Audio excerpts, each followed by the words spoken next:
is a story my friends and I experienced when we were in university. My friend lived in an apartment on the 8th floor, living with two other roommates. The apartment's rooms are about the same in other houses, and just like most families, they lived in one of these kinds of places. I've been to the apartment a couple of times, and I hesitate to say this, but it was kind of filthy and old. I understand if the apartment is aging, but it just seemed unmaintained. The trees outside were glowing in darkness, so the atmosphere around the building seemed unwelcoming. My friend's apartment is on the 8th floor, and I was always scared that the elevator might stop working. One day, I decided to visit my friend, so I pushed the button on the elevator and waited.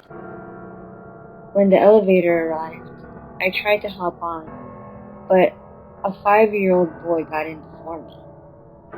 He was jumping to try to reach the buttons, but he wasn't tall enough. So I asked him, "Which floor do you want to go to?" Then he said, "The 6th." So I pushed it for him and waited until we reached the 6th floor.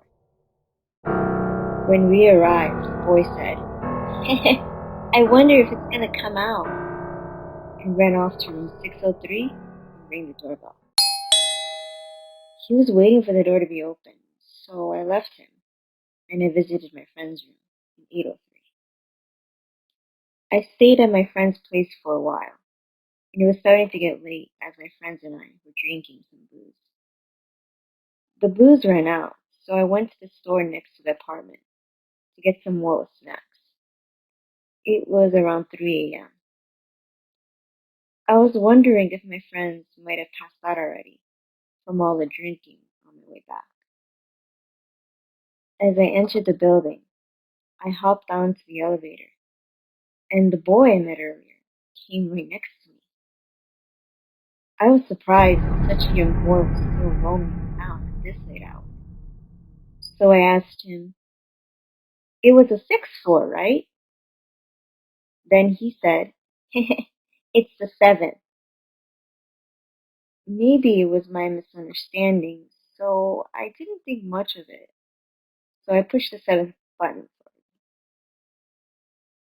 him. When we got to the 7th floor, he ran off to room 703 saying, "I wonder if it's going to come out." I got creeped out, so I asked my friend about it as soon as I got back to the room. My friend said, "Room 603? My football teammate is living there, but there shouldn't be any kids." I was getting more and more creeped out, so my friend decided to call his teammate. The teammate was luckily still awake and told us, "I heard the doorbell ring earlier, so I went out to check, but there was nobody there." I was confused, but it was already 4:30, so I told my friend, "Well, we drank too much today anyway, so let's just go to bed for now." Then, all of a sudden, the doorbell rang. Ding dong! My heartbeat started to race, and I got a chill down my back. I instinctively knew that I should not answer the door, but my friend went out to check. He came back right away, so I asked him, "Did you see something? Did you see any kid?" "No, there was nobody there, but I heard a little boy's voice, and he said, 'I wonder if it's gonna come out.'" After that incident, I never went back to the apartment, and since then, my friend also moved back. So, I'm gonna introduce terrifying spots and stories in Japan. When you visit Japan, you shouldn't really go to those places. If you wanna go there to know the dark side of Japan, have fun, but be careful. Please leave your comment below if you already visited one of them. Suzugamori Execution Grounds, 256 Minami Oi, Shinagawa-ku, Tokyo. It takes 10 minutes walk from Keihin Kyuko Line, Tachiaigawa Station. Suzugamori execution grounds existed in Minami-Oi Shinagawa-ku from 1651 to 1871. They don't have accurate records, but it's said that 100,000 to 200,000 criminals, including about 400,000 victims of false charges, were executed by cruel ways such as impalement. Also, a woman who did arson attack just to see her boyfriend, Yaoya Oshichi, was executed by burning, and the legendary thief, Nezumi Kozo Jirokichi, which was the theme of Ryunosuke Akutagawa's novel, was included as well.